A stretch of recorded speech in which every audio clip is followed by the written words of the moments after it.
BJP से सुधांशु त्रिवेदी जी भी हमारे साथ जुड़ जाएंगे। लेकिन मानव जायसवाल, ये बताइए कि आज भी आप कैसे कह सकते हैं कि बाहर से लोगों ने आकर के हिंसा भड़काई, जब रिपोर्ट में, और ये कोई राजनीतिक पार्टी की रिपोर्ट नहीं है, ये कलकत्ता हाई कोर्ट ने जो समिति गठित की थी उसकी रिपोर्ट है, उसमें साफ साफ दर्ज है कि आपकी पार्टी के लोग इसमें शामिल थे। जो हिंसा हुई उसमें आपकी पार्टी के लोग शामिल थे।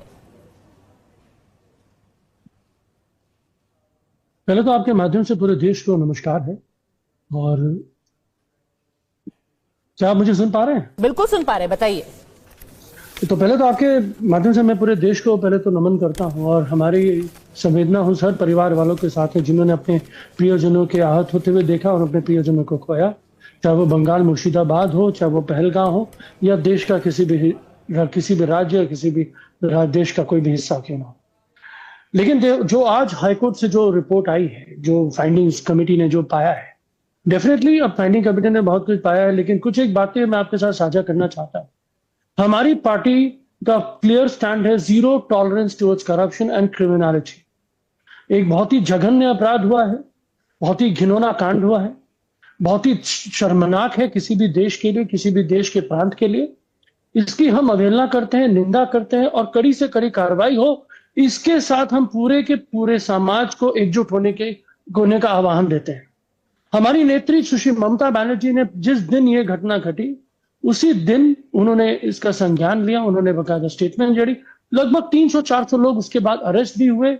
कुछ एक कमियां पुलिसिंग में या कई एडमिनिस्ट्रेशन में अगर रही भी हो, उसके अलावा हमने कोशिश करी कि सामंजस्य बने, लोगों के साथ हम जुड़े। मल्टीपल हमारी मीटिंग्स हुई, वहां के लोगों के साथ हमारे एमएलए, हमारे काउंसिलर्स, हमारे एमपी, हमारे अलग अलग नेतागण लोगों के घर घर पहुंचे हैं। लोगों के एक आपस में जो तालमेल बने, एक सामाजिक वातावरण तैयार हो पूर्ण तरीके से, उसके लिए हमने पूरी कोशिश करी है। सर, कैसे और काफी हद तक आप तो वही भाषण दे रहे हैं, सॉरी टू से, जो आप पिछले 1 महीने से देते आए हैं। जो आपने अभी तक दावे किए थे उनको पूरी तरीके से इस रिपोर्ट ने झुठला दिया है सर। और जहां तक आप कह रहे हैं कि आपकी सरकार ने सारे कदम उठाए थे, क्या कदम नहीं उठाए गए थे, कैसे आपकी पुलिस चुप रही, कैसे वो दंगाइयों के साथ मिली हुई थी, वो तो मैं आपको बाद में बताऊंगी। लेकिन अब मैं आपको एकदम डिटेल में दिखाती हूं कि रिपोर्ट में आपकी पार्टी के इन्वॉल्वमेंट के बारे में क्या क्या कहा गया है और नाम लेकर के कहा है। और ये रिपोर्ट कोई अपने मन से नहीं बनाई है। ये जो लोग पीड़ित हैं, जो कैंपों में मौजूद थे, उन्होंने अपनी आंखों देखी बताई है कि उनकी आंखों के सामने क्या क्या हो रहा था। स्थानीय पार्षद महबूब आलम 11 अप्रैल को उपद्रवियों के साथ मौजूद थे। आपके जो पूर्व पार्षद रहे हैं, उनको वहां के लोकल लोगों ने लेकिन पूर्व पार्षद रहे हैं, महबूब आलम के नाम से पीड़ितों ने बताया है। 11 अप्रैल को उपद्रवियों के साथ टीएमसी के विधायक, और उन्होंने यह भी कहा है कि विधायक और पार्षद ने हिंसा की जगह देखी लेकिन रोकने के लिए कुछ नहीं किया। उन्होंने देखा और वापस चले गए। धुलियान कस्बे में पार्षद के निर्देश के ऊपर हमला हुआ था। तो आप बताइए सर, एक कहावत है ना, जब सैया भये कोतवाल तो डर काहे का। आप क्या माहौल सुधारने की बात कर रहे हैं जब आप ही के लोगों की निगरानी में पूरी हिंसा की गई है और ये लोग तो आज भी डरे हुए हैं कि बीएसएफ हटी और दुर्घटना घटी। मानव जायसवाल, पहले तो मैं आपको यहाँ पे कुछ एक चीज साझा करना चाहता हूँ। देखिए, रिपोर्ट है, ऑलरेडी एक कानूनी प्रक्रिया चल रही है, मैं इसके ऊपर ज्यादा टिप्पणी नहीं देना चाहता। लेकिन हम चाहते हैं, हमारी पूरी पार्टी चाहती है कि जल्द से जल्द न्याय मिले, लोगों को न्याय मिले और ये जितनी भी चीजें हैं वो खुलकर सामने आए। लेकिन जहां तक बात है ये महबूब आलम की, उन्होंने अपनी स्टेटमेंट दे रखा है। बेबोना बोल के जो जगह है वो उस दिन वहां पे थे ही नहीं। वो नादक पाड़ा जो वहां से लगभग 6-7 किलोमीटर 8 किलोमीटर की दूरी पे है, वहां थे और मानिक सरकार के परिवार के साथी थे। उनको भी वहां पे अचानक से कोई भीड़ घुस गई, उनका ये कहना है, और वो उनको धक्का मार के वो लोग आगे निकल गए। वो तो अपनी जान बचाने के लिए एक मानिक सरकार के घर में थे। तो ये पीड़ित झूठ बोल रहे हैं, वहां के लोगों ने, मानिक सरकार के परिवार ने भी ये बोला है। आप अपने काउंसलर को बिलीव करेंगे या फिर आप पीड़ितों को उनकी बातों पे विश्वास करेंगे? क्योंकि ये नामजद उन्होंने अपनी सारी बातें कही हैं इस कमेटी के सामने। और तो और मैं एक बहुत जरूरी चीज यहाँ पे आपको दिखाना चाहती हूँ, और सबसे ज्यादा डराने वाली बात यह है और चौंकाने वाली, इस रिपोर्ट में क्या दर्ज है sir? A man named Amirul Islam came back to the village, यानी कि पहले दिन हिंसा भड़की, यानी कि शुक्रवार को हिंसा भड़की थी। अगले दिन आपके विधायक गांव के अंदर गए, उन्होंने देखा कौन कौन से घर नहीं जलाए गए थे। और सुनिए आपने पीड़ित ने क्या बोला है इस रिपोर्ट में। उन्होंने कहा he came back to the village and saw which houses were not attacked and then the miscreants came and burnt those houses. यानी कि जो घर हिंदुओं के बचे भी रह गए थे, आपके लोगों ने आकर के उनका मुआयना किया, लोगों को भेजा और बचे कुचे घरों को भी आग के हवाले कर दिया।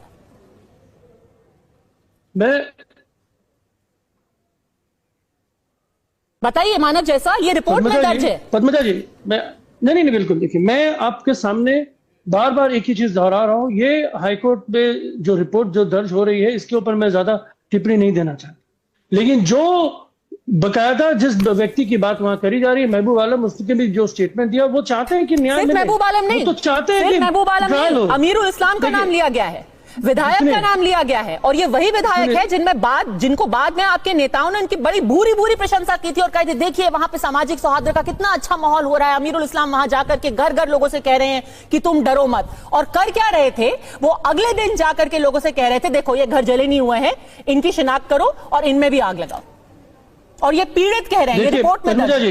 Padmaja ji, let's not go for a media trial, बहुत कुछ बाकी होता है, बहुत कुछ साझा किया जाता है। हम भी बात देखिए, आज देश में जिस तरीके से एक आपातकालीन स्थिति हुई, सुनिए पद्मजा जी, which has been submitted before the court, ये मीडिया में नहीं हो रहा है। It is under the judiciary to decide.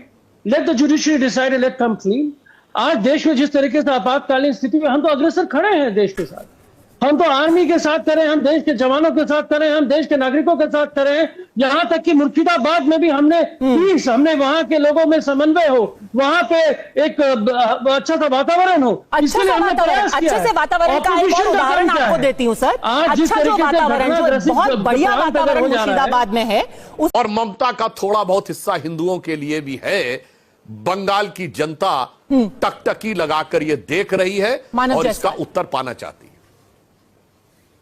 पहले तो मैं सुधांशु जी को बहुत बहुत नमस्कार करना चाहता हूं। बहुत अच्छी बात आपने करी, आपने कश्मीर की याद दिला दी। 1990 में जब यही वातावरण हुआ था कश्मीर में, जो आप आज उसको तुलनात्मक कर रहे हैं, किसकी सरकार थी सुधांशु जी? सिंह जी की सरकार, टूटी फूटी सरकार। समर्थन किसका था? आपतन किया जहां हमारे हिंदू भाइयों बहनों को घर से निकाला जा रहा था, आपने वो सरकार नहीं गिराई। आपने वीपी सिंह को बोला नहीं कि राफ उतारो, मिलिट्री उतारो, क्योंकि आप हम हिंदुओं के ऊपर वोट की पॉलिटिक्स करते हैं। हम मरेंगे नहीं तो आपको वोट मिलेगा नहीं। यह है आपकी रणनीति और राजनीति और कूटनीति, और अंग्रेजों की अनुयायी, अंग्रेजों की पहरेदारी करने वाला का मुखौटा गिरेगा। देश जागरूक हो रहा है। 1946 की बात करते हैं, आप सोहरावर्दी जी की बात करते हैं, बहुत अच्छी बात है, वो प्रधानमंत्री भी रहे बंगाल के, लेकिन आप ये भूल जाते हैं कि आपने भी मुस्लिम लीग के साथ सरकार बनाई थी वेस्टर्न प्रोविंस में। क्यों बनाई थी? क्यों नहीं उनको छोड़ दिया? चिमटे से नहीं पकड़ने वाली जो डायलॉग है ना, हम चिमटे से नहीं पकड़ेंगे।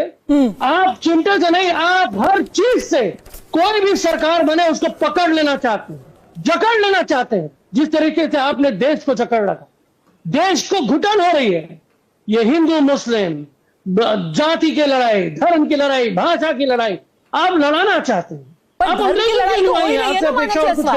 मानव जायसवाल, और मैं फिर से रिपोर्ट का जिक्र करूंगी। रिपोर्ट में तो लिखा हुआ है कि जो हिंदू घर थे उनको चिन्हित करके उनके ऊपर हमला किया गया। तो इसको कोई एंगल देने की ना जरूरत है, ना कोई कोशिश कर रहा है। ये तो खुद जो लोग पीड़ित है, जो लोग कैंपों में इस वक्त है, खुद वो बयां कर रहे हैं कि हमारे साथ क्या किया गया है। और उसके अंश में भी आपको दिखा देती हूं कि इस रिपोर्ट में क्या क्या लिखा गया है, किस तरीके से लोगों को चिन्हित किया गया। और बाय द वे, ये बात सिर्फ रिपोर्ट में नहीं कही गई है, इसको जब कोर्ट के सामने रखा गया है मानव जी, तो कोर्ट ने भी यही टिप्पणी की है अपने ऑर्डर में कि a certain section of society the state government has been enable to protect, यानी कि अपने समाज के एक धड़े को सरकार प्रोटेक्शन नहीं दे पाई है। क्या लिखा गया इस रिपोर्ट में, वो पढ़ के सुनाती हूं। हिंसा के दौरान हिंदुओं को टारगेट किया गया। हमले के दौरान हिंदू पीड़ित परिवारों ने पुलिस को कॉल किया, लेकिन पुलिस ने फोन नहीं उठाया। बेटबोना गांव के हिंदू परिवारों के फोन पुलिस ने उठाए ही नहीं, यहां तक कि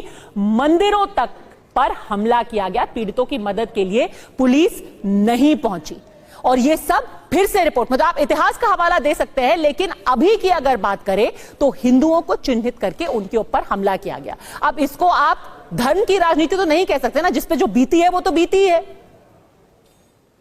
मैं पद्मजा जी, मैं देखिए तुलना नहीं करना चाहता। कश्मीर में जो 1990 में हुआ मैंने उसकी तुलना नहीं करी मुर्शिदाबाद से।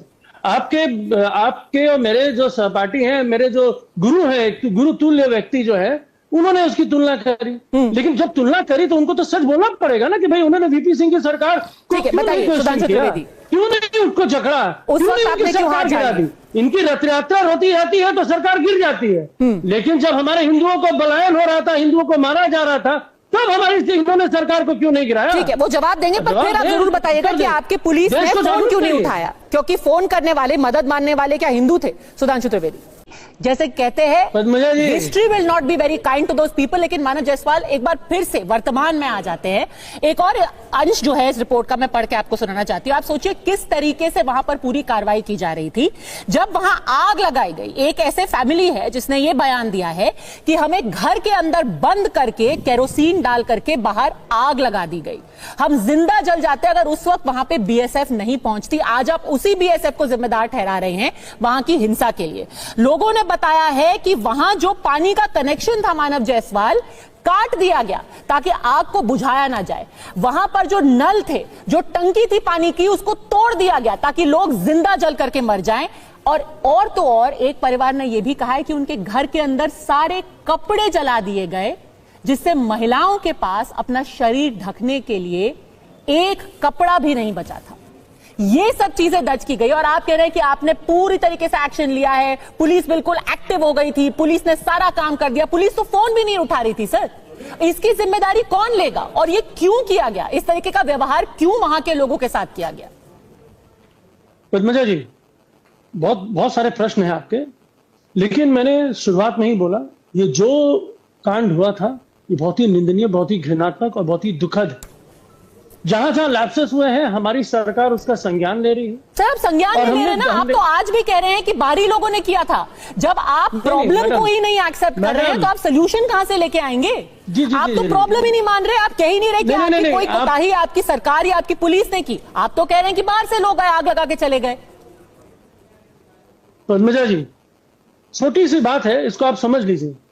हम पीठ नहीं दिखाते, हम अपना चेहरा नहीं छुपाते, हम सामने से लोगों के साथ जाके उनसे मिलते हैं, उनके दुख में शरीक होते हैं। जो गलतियां हुई हैं, हमारी चुनी हुई सरकार है उसका संज्ञान ले रही है। हमारी जो नेत्री हैं उन्होंने संज्ञान दिया, उन्होंने जाके मिला, वो पोजीशन में पहुंची हैं। आपके सामने एक प्रवक्ता है बहुत बड़ी पार्टी के, विश्व के सबसे बड़ी पार्टी के, वो कश्मीर के बारे में बात कर, सर संज्ञान कैसे लिया? नहीं, आप फिर से मामले को भटकाने की कोशिश करेंगे, आप वापस इसको 89 की कोशिश कर रहे हैं। No, I want to tell you that even today I listen to the statements. आपके 3 लोगों के मैंने बयान सुने हैं। आज मुख्यमंत्री ने जो स्टेटमेंट दिया है, आज कुणाल घोष ने जो स्टेटमेंट दिया है, आज शशि पांजा ने जो स्टेटमेंट दिया है, तीनों लोगों ने कहा है कि बाहर से लोगों ने आकर के हिंसा की। आज आप बताइए, अगर आप सच में संज्ञान ले रहे हैं, मुर्शिदाबाद की हिंसा के लिए जिम्मेदार कौन था? क्या आपके नेता इसमें इन्वॉल्व थे कि नहीं थे, या बाहर के लोगों ने आकर के इसको किया? मैडम, पहले जो मैटर सब्जुडिस है उसके बारे में मैं तो पर्सनल टिप्पणी नहीं दे सकता। सर सब्जुडिस मैटर के लिए आपने जब बोली दिया कि बाहर के लोगों ने किया है, तब तो आप नहीं रुके ना कि सब्जुडिस से टूट क्यों जाती हैं? क्योंकि अप्रैल 11 को हिंसा हुई, अप्रैल 20 तक आपकी पार्टी ने कह दिया था कि यूपी बिहार के लोग जिम्मेदार हैं। तब तो आपने ये नहीं कहा कि सब्जुडिस। मैडम आज भी, तब तो आप जज, जूरी, एग्जीक्यूशनर बन गए। आज भी सुनिए, वहां पे आज भी हमारे बहुत सारे लोग जो वहां के परिवारजन हैं, उन्होंने बोला कि बहुत सारे लोगों को हम जानते ही नहीं है। ये आज भी, ये रिपोर्ट में भी आएगा। अभी खाली प्राइमा फेसी लेवल में जो आपने रिपोर्ट देखी उसकी बात नहीं कर रहा हूं। हाँ। लेकिन आज हमारे जितने लोगों ने भी बोला है कि अगर कोई विकट समस्या होती है तो उसके ऊपर हम पॉलिटिक्स नहीं करते, कौन से साथ हम जुड़ते हैं। इनमें से कोई भी तो रिपोर्ट के अंदर तो नहीं है। इस रिपोर्ट में कुछ नहीं तो कम से कम 50 लोगों का आई विटनेस अकाउंट्स यहाँ पर दर्ज किए गए हैं। उनमें से तो किसी ने भी नहीं कहा कि बाहर के लोगों ने, जिनको हम पहचानते नहीं है, उन्होंने आकर के हिंसा की। 300 लोगों के ऊपर लोग अरेस्टेड हैं, लोगों के ऊपर कार्रवाई हो रही है। जिन्होंने अपने प्रियजनों को खोया है उनको बकायदा सरकार उनके साथ खड़ी है, मुआवजा दे रही है। ये आपने बहुत अच्छी बात कही। साथ जुड़े घर तो कलकत्ता हाईकोर्ट ने इस रिपोर्ट का संज्ञान लेते हुए पता है क्या कहा? जो आपने अरेस्ट किए उसके बारे में उन्होंने आपत्ति है, पहले आप माफी मांगिए पहलगाम के लिए। केरल में पूरी बात आपको माफी मांगनी चाहिए पूरे देश से। अरे अरे भाई आप माफी मांगिए ना, सुधांशु जी माफी मांगिए, बड़ा से दिखाइए कि आप फेल हैं पहलगाम में। अरे अब उनके जो पप्पा थे उनको घर में घुस के मार दिया, जैसे मोहम्मद, आप सुनिए, उसी तरीके से बीच में डिस्टर्ब करने लगे, जब हमारे बीच में डिस्टर्ब करने लगे, वहां से निकाला जा रहा था, बीच में डिस्टर्ब करने लगे। मैं तो किसी के में नहीं बोल रहा था, जितनी देर आप बोल रहे थे मैं शांति से बैठा था। अब दर्शकों को समझ में आ जाता है कि किसके पास शांति से बैठकर अपना तथ्य कहने का विषय है और किसका बीच। हाँ बता रहा हूं, पूरे देश से माफी मांगिए, पूरे देश से माफी मांगिए सुधांशु जी, माफी तो बनता है। ठीक है, वो जवाब दे रहे हैं, जवाब देने दीजिए, फिर आपके पास आ रही हूं मैं। वो सांप्रदायिकता फैला रहे हैं आपके चैनल पर, आप जवाब की बात कर रहे हैं, ना वो रैप के ऊपर कुछ बोल रहे हैं, ना वो पहलगाम के ऊपर कुछ बोल रहे हैं, वो बोलना क्या चाहते हैं और आपने अलाउ किया है। He is one of the most senior panelist in India. नहीं, क्या सांप्रदायिकता फैला रहे हैं? वो कह रहे हैं कि दोनों में कॉमनैलिटी है, कि वहां पर भी धर्म पूछ करके उनको मारा गया और यहाँ पर धर्म के हिसाब से उनके घर पर हमला किया गया। मैडम इतनी इनकैपेसिटी दिखाती है इस सरकार की। दुखद होता है कि एक 4 लोग आके हमारे नेता लोगों को मार के चले गए, ना हमारी फौज पहुंच पाई, ना हमारे पुलिस पहुंच पाई, ना इन्होंने इंटरसेप्ट कर पाए। क्या बात कर रही हैं सुधांशु जी? हम फौज के साथ हैं, हम इस देश के साथ हैं, लेकिन इस नाकामी के मंजिल को ताबड़तोड़ करने वाली सरकार के साथ नहीं। हम देश के लिए जान लगा देंगे, देश के लिए सर खत्म करवा लेंगे, फिर मानव जी ने, लेकिन इनके साथ नहीं। फिर कहाँ ले जा रहे हैं? बात तो सेना की और सेना को सपोर्ट की हो ही नहीं रही है ना। यहाँ पर बात ये हो रही है कि पहलगाम में किस तरीके से लोगों की पहचान पूछ के मारा गया और वैसा ही मुर्शिदाबाद। पहलगाम की बात ही नहीं थी madam, he should be sorry. बच्चे को उनको सॉरी बोलना चाहिए। अब भैया बोल लिए हो तो ठीक है, वो अपना क्लैरिफाई करेंगे सुधांशु जी। देश के गृह मंत्री को सॉरी बोलना चाहिए, उस बच्चे को सॉरी बोलना चाहिए जिसने अपने बाप को खो दिया। जो मानव जी ने बोला। अड़ी में हमसे जुड़ने के लिए आपका बहुत बहुत धन्यवाद। सत्ता में आगे देखिए कैसे भारत की